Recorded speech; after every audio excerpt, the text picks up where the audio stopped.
마지막 토크 키워드입니다. 위드 글로벌.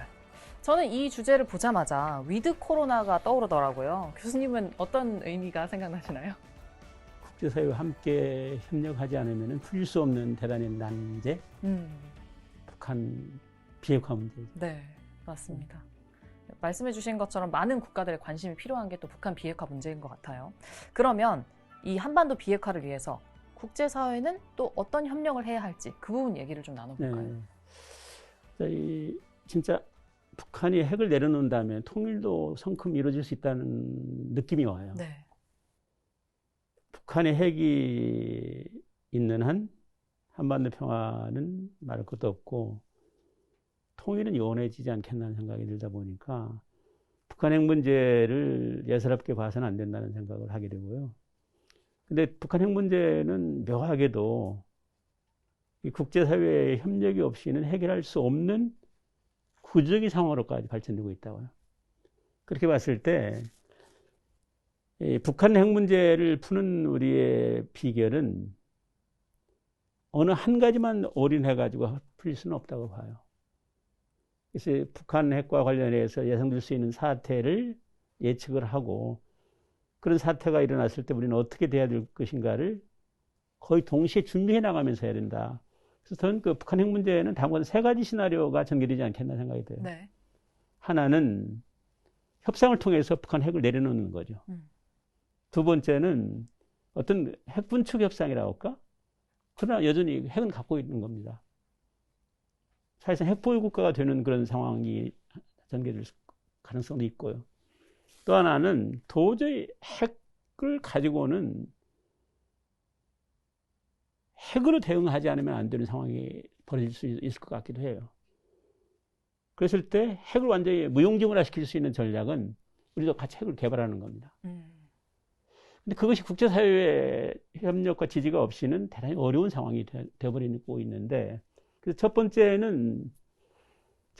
이 비핵화와 평화 프로세스와 연계해서 하는 전략이 가장 바람직하다고 저는 봐요. 그렇죠. 근데 이걸 어떻게 할 것이냐? 구체적인 하나의 청사진이라고 대전략을 한번 제시한다면은 이 북한 핵 문제가 완전히 해결이 되면은 한반도 평화협정을 체결한다. 그럼 통일로 가는 겁니다. 근데 그것이 단숨에 이루어지는 것이 아니고 다음과 같은 단계가 필요하다고 저는 봐요. 그래서 비핵화와 평화 프로세스에 연계된 전략을 추진하자. 근데 비핵화든 평화협정이든 이 당사국의 문제가 나와요.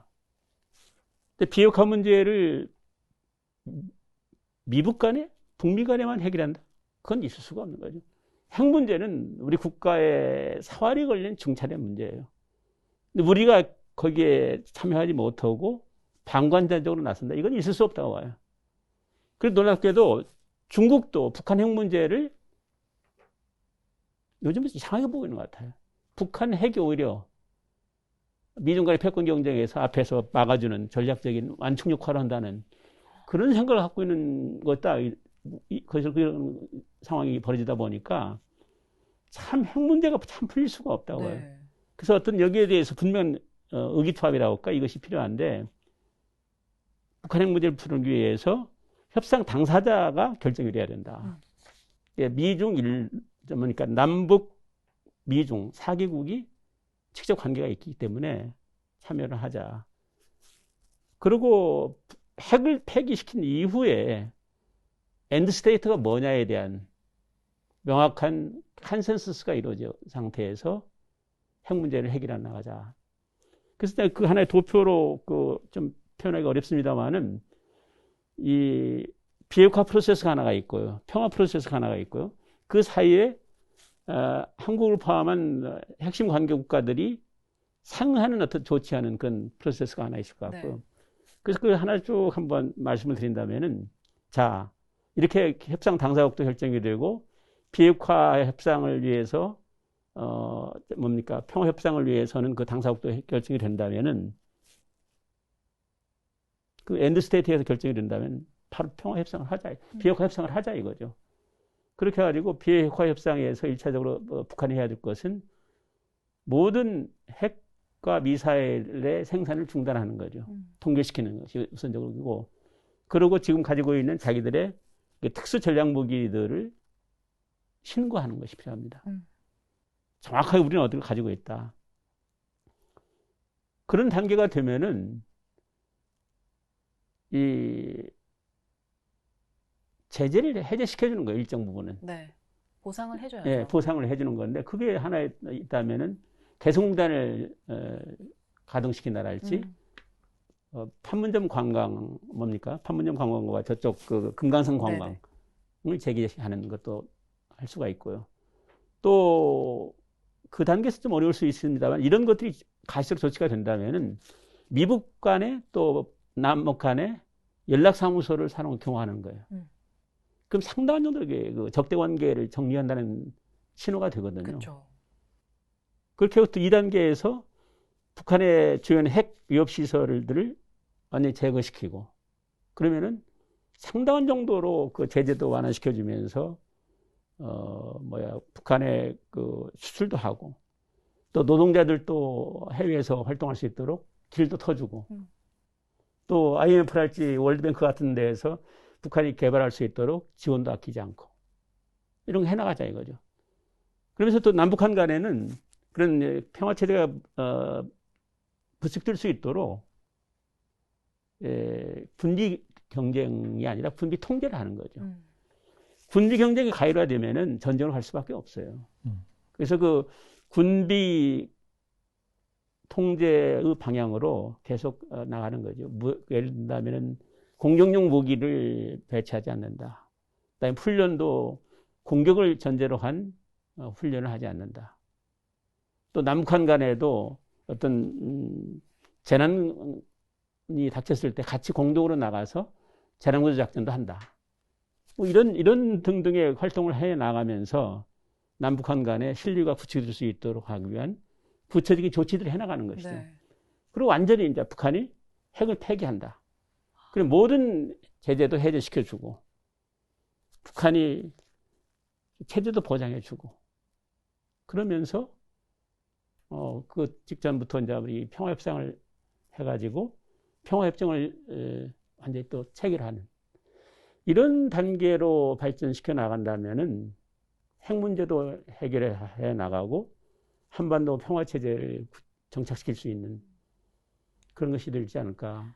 사실, 그러면서 동시에 네. 이 핵 문제를 이렇게 어떤 환상적인 생각만 갖고 해결할 수가 없다 보니까 핵 문제는 결국은 저는 핵무장을 해야 된다고 봐요. 핵무장을 하게 되면은 핵 전략에서 가장 중요한 것이 상호 확증 파괴 전략에 의해서 핵은 핵 가지고 대결할 수가 없다 보니까 전혀 어떤 기능을 발휘 못하는 거예요. 핵무기가 효력을 발휘 못하는 거예요. 그래서 핵무장을 하게 되면은 북한이 갖고 있는 핵은 무용지물화 되는 거죠. 그러면은 한반도에 그 어떤 평화는 있을 수가 있는 겁니다. 그렇게 될 때는 중국이나 러시아는 방방 뜰 겁니다. 한국이 핵무장한다라는 때 그러면 덩달아서 또 일본도 핵을 그렇죠. 무장하겠다가 나올 거고 러시아 먼저 대만까지도 할 거고는 이건 엄청난 그 상황이 발생되기 때문에 그런 일이 일어나지 않도록 중국과 러시아는 북한의 핵 폐기를 위해서 발벗고 나설 것 같아요. 진짜 핵을 완전히 폐기가 된다면은 우리는 더 이상 핵을 개발하지 않고 중단하겠다 하는 것을 선언하면 되는 거거든요. 그래서 핵 문제를 가지고 북한에서 계속 끌려가는 상황으로 가서는 안 된다고 봐요. 말씀해주신 첫 번째 시나리오가 우리가 상상할 수 있는 최고의 베스트 시나리오잖아요. 그런데 만약에 북한이 이를 받아들이지 않고 핵협상을 완전히 결렬하게 되면 어떻게 되는 건가요? 바로 그것이 이제 핵협상 결렬을 선언하고 핵무기를 예를 들면 지금 40개, 60개 정도 보유하고 있다고 합니다. 미 본토를 때릴 수 있는 대륙간 탄도미사일 ICBM도 보유하게 됐다는 얘기까지 하는데 100기 또 미 본토를 때릴 수 있는 ICBM을 한 수기 정도를 확보하게 되면은 상황은 전혀 다릅니다. 이건 통제 불능 사태가 돼요. 아무리 우리가 경제적으로 북한보다 우위에 있다 하더라도 이 국력면에서 이 분사력에서 이렇게 그 밀리게 되면은 통일 우리가 원하는 통일이 아니라 가들에 의해서 통일. 그런 얘기를 했어요. 그 8차 당대회에서 북한 인민군들한테 전술핵 무기 개발을 지시를 하면서 김정은이 무슨 얘기를 하는지 압니까? 강력한 군사력을 가지고 조기에 조선반도를 통일할 수 있도록 하자. 이런 얘기를 했어요. 저는 그게 어떤 허언이 아니라고 봐요. 네. 상당히 지금 이 핵 문제를 우습게 봐서는 안 된다고 봅니다. 여기에 대해서 좀 결연하게 우리가 나서지 못하면은 우리가 원하는 통일 아니라 북한에 의해서 흡수 통일되는 그런 상황으로까지 발전될 수가 있다 보니까 이걸 경계하면서 핵 문제에 대해서는 참 경각심을 갖고 하지 않으면 통일이라는 것은 이룰 수 없게 되겠다는 것을 직시를 해야 된다는 생각을 합니다. 대표님이 보실 때는 어떠세요? 한반도 비핵화를 위해서 좀 국제사회와 협력해야 된다 이런 부분에 동의하시나요? 당연하죠. 예, 당연한데요. 핵 문제에 있어서 북한이 핵을 과연 포기할 것이냐? 저는 회의적으로 보고 있습니다. 탈북자들이나 뭐 중국 동포들에게 제가 설문조사를 해봤는데 거의 뭐 100이면 100 북한이 핵을 포기하지 않을 것이다 이렇게 대답을 했어요. 그러니까 그 이유는 아마 어떤 내외적 이유가 있다고 생각하고 있습니다. 외적으로는 뭐 미제국주의 이 어떤 그 침략 전쟁에 맞서서 자기 보위하는 하나의 수단으로 핵무기를 개발하고 있는 건데, 두 번째 같은 경우는 체제 유지. 체제 유지라는 것은 이제 내부 불만을 갖다 잠재우고 그것들을 위한 하나의 통치 수단을 하는 거죠. 핵을 끊임없이 개발함으로써 미국이나 서방과 갈등을 유지시키는 거죠. 갈등을 조장하는 거예요. 그러면 그 위기의식이 결국 내부로 투사돼 가지고 내부의 불만을 잠재우는 그런 역할을 하는 거거든요. 뭐 그런 두 가지의 어떤 역할이 있기 때문에 근본적으로 어떤 북한 체제가 민주적으로 변하지 않는 이상은 스스로 핵을 포기할 거라고 저는 기대하지 않습니다. 또 최근에 문 대통령이 유엔 총회 연설에서 종전선언을 언급하기도 했었는데, 지금의 좀 이런 불안정한 정전 체제를 극복을 하고 평화 체제로 전환을 해야 하잖아요. 어떤 방법을 좀 사용할 수 있을까요? 종전선언 문제는 조심스럽게 접근해야 된다고 봅니다. 네. 왜냐하면 정치적인 의미가 있다고들 얘기하는데 어떤 구속력이 있거나 하는 건데, 우리가 역사적으로 볼 때 이 전쟁을 했던 나라들이 평화협정이라는 것을 통해서 종전선언이 이루어지지, 어떤 정치적인 적대관계를 청산한다는 어떤 종전선언을 한다는 것은 상당히 허울뿐인 경우가 너무 많아요. 네. 그랬을 때 이 종전선언을 성큼해놓고 실제로 북한은 핵은 갖고 있고, 이걸 보면 완전히 핵 볼모가 된다니까요. 그렇게 봤을 때 종전선언을 할 수 있는 조건이 형성이 됐을 때, 이른다면 평화협정 체결하기 직전이나 가능해요. 북한 핵 문제를 해결하고 또 주한미군 문제가 연결이 되어 있습니다. 이 파리 평화협정도 그렇죠. 베트남 전쟁을 종식시켰던 파리 평화협정, 그다음에 탈리반과의 그 트럼프 정부가 안에 든 평화협정을 체결합니다. 작년 2월에 체결했었는데, 그것도 한결씩 나오는 대단히 중요한 교훈이 있어요, 거기에서. 그게 뭐냐면 외국군 철수라고요.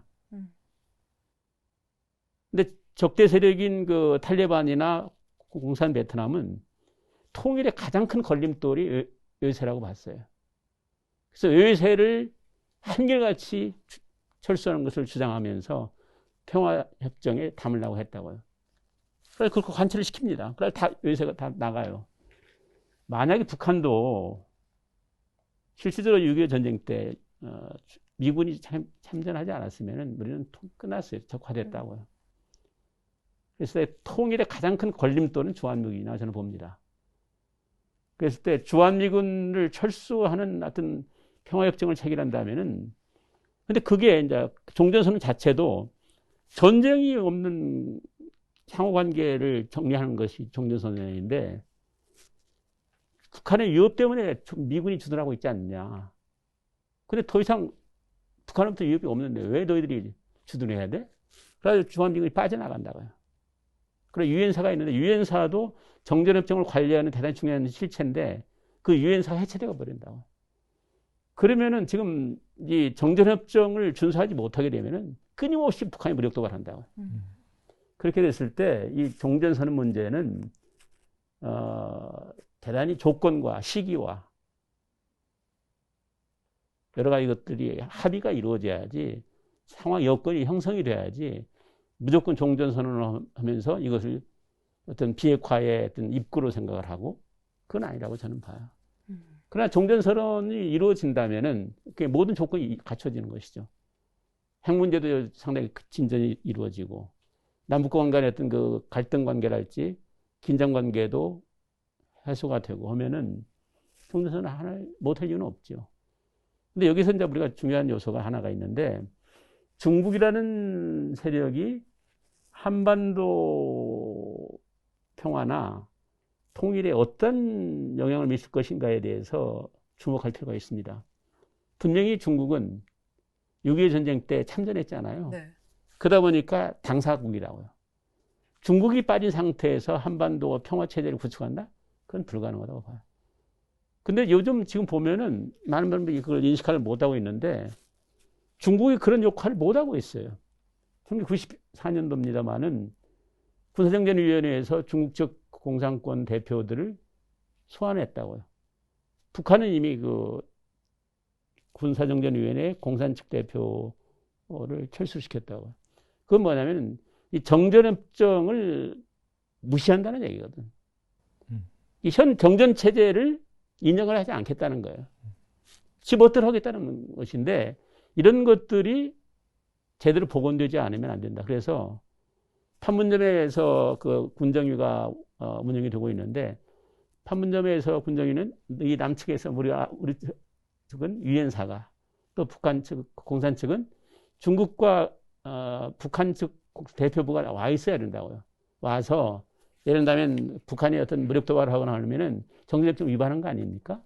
그럼 그것을 정확히 따지는 거라고 친구들이.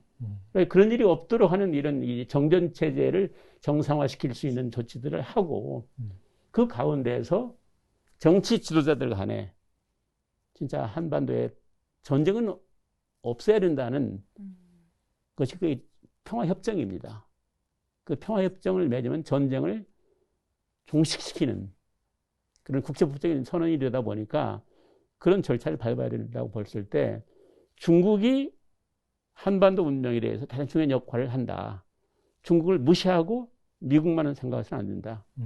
그래서 이들과 같이 협조를 통해서 남북 미중이 이 한반도 평화를 일궈 나가기 위해서 같이 노력을 해야 된다는 말씀을 드리고 싶어요. 네.